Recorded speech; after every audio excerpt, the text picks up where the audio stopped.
Audio کتابیں کیوں؟ کتابوں کی خاص بات یہ ہے کہ وہ آپ کو قدم اٹھائے بغیر ہی سفر پر لے جاتی ہیں۔ ایسا ایک برطانوی امریکی لکھاری جھمپا لہیری نے اپنی کتاب دی نیم سیک میں لکھا۔ آج کی تیز رفتار اور ہر لحظہ متغیر دنیا میں اپنی روایتی شکل میں کتاب اور اس کا کردار تیزی سے کم ہو رہا ہے۔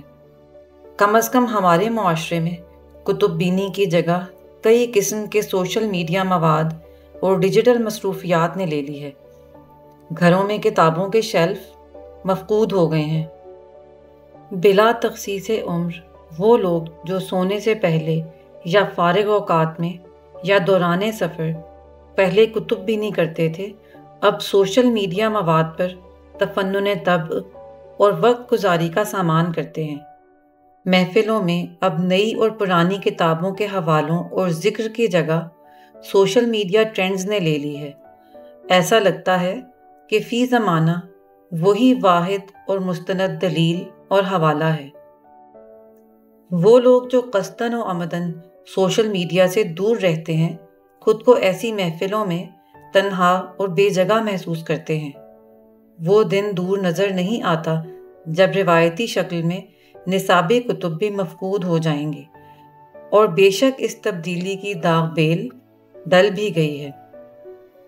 یہ تمام نکات اس لیے نہیں بیان کیے گئے کہ نئے دور، سائنسی ترقی اور اس کے تقاضوں پر نکتہ چینی کی جائے، یا نئے دور سے ہم آہنگی کی ضرورت پر اعتراض کیا جائے، بلکہ اس ساری تمہید کا پہلا مقصد یہ ہے کہ اس تمام ارتقائی عمل میں نظر انداز ہونے والے پہلو کو اجاگر کیا جائے، اور دوسرا مقصد یہ ہے کہ اس نظر انداز پہلو کو بھی نئی جہت پر ترقی اور ترویج دی جائے، اور وہ نظر انداز پہلو ہے کتاب سے تعلق۔ دنیا کی بقیہ زبانوں اور ان میں تخلیق کردہ ادب اور تصنیف کردہ کتابوں کے بارے میں تو اپنی کم علمی کی وجہ سے وثوق سے کچھ نہیں کہہ سکتی، لیکن جس خطہ میں ہم رہ رہے ہیں وہاں ہماری قومی زبان کی حیثیت سے اردو اور سرکاری اور تدریسی زبان کی حیثیت سے انگریزی اہم ہے۔ جن ممالک میں انگریزی بنیادی زبان ہے، مثلاً برطانیہ اور امریکہ وغیرہ، وہاں تو انگریزی تدریسی زبان ہے ہی، لیکن ان کے علاوہ پاکستان اور بھارت جیسے دوسرے کئی ممالک میں بھی انگریزی کو تدریسی زبان کا درجہ حاصل ہے۔ غالباً یہی وجہ ہے کہ ہر عمر کے انسانوں کے لیے انگریزی ادب اور انگریزی کتب بتدریج عالمی ڈیجیٹل ترقی میں شامل ہوتی گئیں، اور انگریزی زبان میں وہ خلا بہت جلد پر ہو گیا جو ڈیجیٹل دور اور سوشل میڈیا کی وجہ سے پیدا ہوا ہوگا، اور اس پر مزید کام عالمی سطح پر مکمل منصوبہ بندی کے ساتھ جاری بھی ہے۔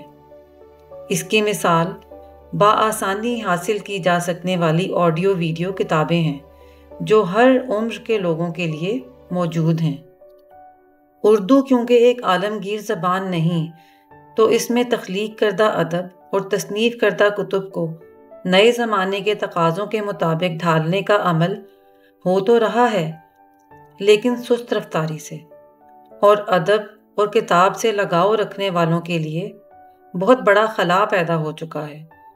کسی زبان میں تخلیق کردہ ادب اور تصنیف کردہ کتب اس خاص علاقے کی روایات، بود و باش، ثقافت، معاشرتی رویوں اور تاریخ کی امانت دار ہوتی ہیں، اور اس ضمن میں آنے والی نسلوں کے لیے مستند دلیل اور حوالہ بھی مہیا کرتی ہیں۔ کتاب اور ادب کے ذمہ نوخیز نسل کی تربیت بھی ہوتی ہے۔ اگر کتاب اور ادب انسانوں کی زندگی میں اپنی جگہ قائم نہ رکھ سکے تو ہر علاقے کی جداگانہ ثقافتی اور معاشرتی روایات کا امانت دار بھی کوئی نہ ہوگا، جو کہ یقیناً خوشائند نہیں۔ یعنی معاشرے سے کتاب کی غیر حاضری بعینی ہی ایک ایسے اخلاقی اور ثقافتی سانچہ کی غیر موجودگی ہے جو کسی قوم میں اقدار و روایات کو شکل دیتا ہے، اور اس طرح قوم اپنی انفرادی پہچان کھو دے گی۔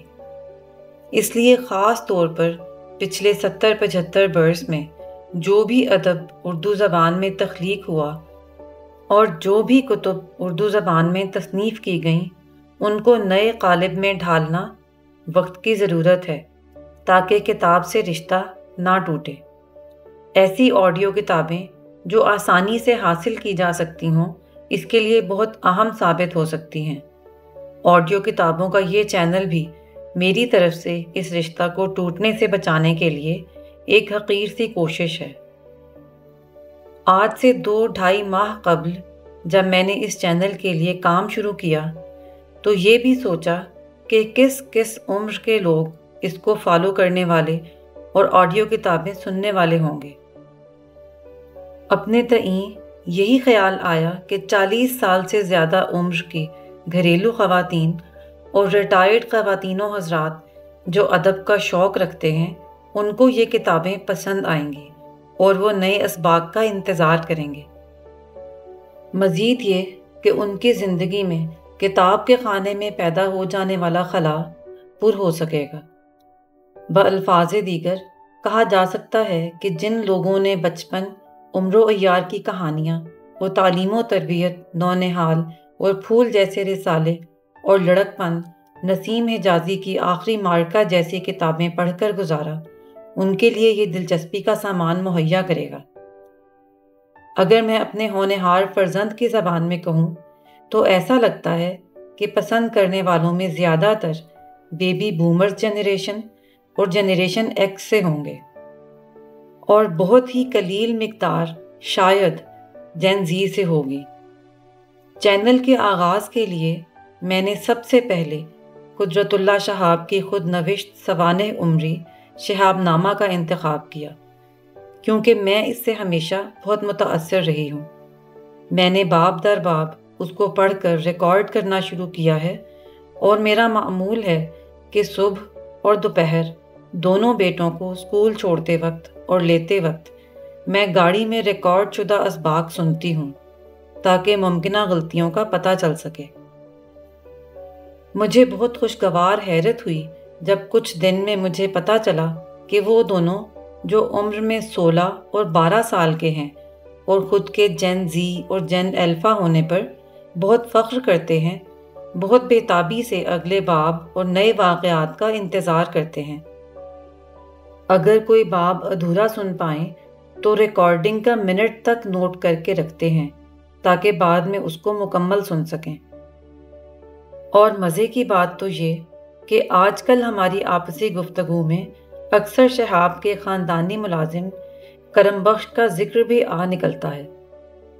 تو ایسے ایک کتاب مل کر سننے سے ہماری گفتگو ایک نئی جہت سے آشنا ہو گئی اور ہمیں ایک مشترکہ استعارہ مل گیا۔ مجھے بے اختیار اپنے بچپن کا وقت یاد آیا جب ہم بہن بھائی کتب بینی اور رسائل گردانی کر کے اسی طرح گفتگو میں ان سے استعارے اور حوالے استعمال کرتے تھے۔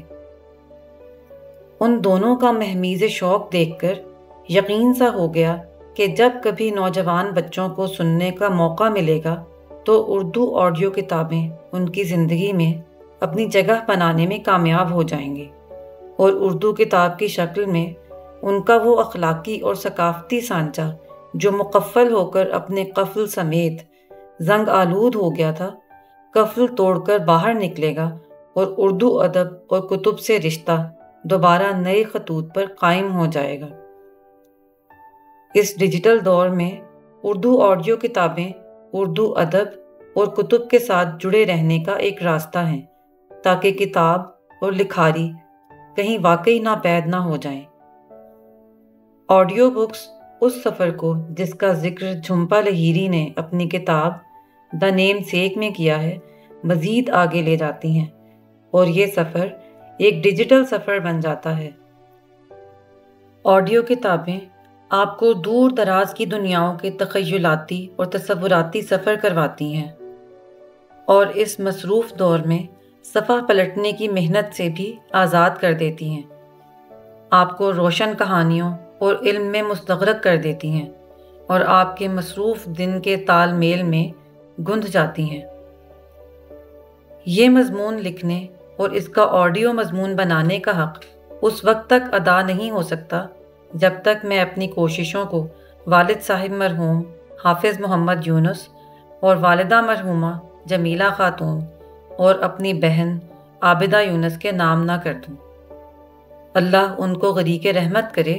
والد صاحب نے اپنی اولاد کو تعلیم کے زیور سے آراستہ کرنے اور کتابوں سے ان کا رشتہ جوڑنے کے لیے بہت محنت کی۔ وہ ہمیشہ معیاری ادب پڑھنے کی حوصلہ افزائی کرتے تھے۔ ہم اہل زبان تو نہ تھے، لیکن پھر بھی وہ ہمیشہ اردو الفاظ کی صحیح ادائیگی اور تلفظ پر زور دیتے تھے۔ جب کبھی ان سے اردو، عربی، فارسی یا انگریزی کے کسی لفظ کے بارے میں کوئی دریافت کرتا تو پہلے خود اس پر روشنی ڈالتے اور پھر کہتے ڈکشنری لاؤ، پھر ڈکشنری دیکھ کر اس کے استعمال اور تلفظ کی وضاحت کرتے۔ بے شک انہی کی وجہ سے آج میں اس قابل ہوں کہ یہ قدم اٹھا سکوں۔ قبلہ والد صاحب کی وفات کے بعد جب کبھی کسی لفظ، شعر یا نثر پارے کے متعلق مدد درکار ہوتی تو ہمیشہ باجی مرحومہ سے رہنمائی ملنے کا یقین ہوتا تھا۔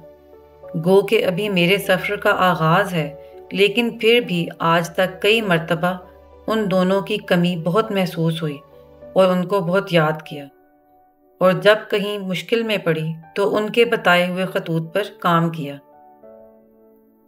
والدہ مرحومہ پاکستان کی اس نسل سے تھیں جنہوں نے نہایت کم سنی میں وطن کی خاطر ہجرت کی۔